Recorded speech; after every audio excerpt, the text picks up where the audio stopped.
Адам мен табиғат егіз ұғым. Әрбір адам табиғатты қасиет тұтуы керек. Сондай-ақ табиғатты қорғау әрбір адамның міндеті. Тәрбие тал бесіктен басталады демекші, табиғатты аялауды балабақша қабырғасында жүрген кезден үйреткен жөн.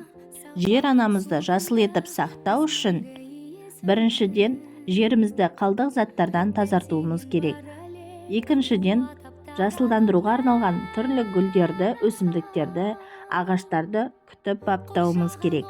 Серуен кезіндегі еңбек әрекетінде бүлдіршіндеріміз өз аулаларындағы қалдық заттарды тазалап, ағаштардың түбін тырмалады.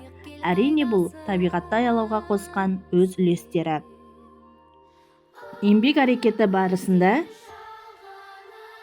қоқыстың табиғатқа, сондай-ақ адам денсаулығына зиян екенін айттым. Балаларға өздері тұтынған заттардың қалдықтарын тастамауға кеңес бердім.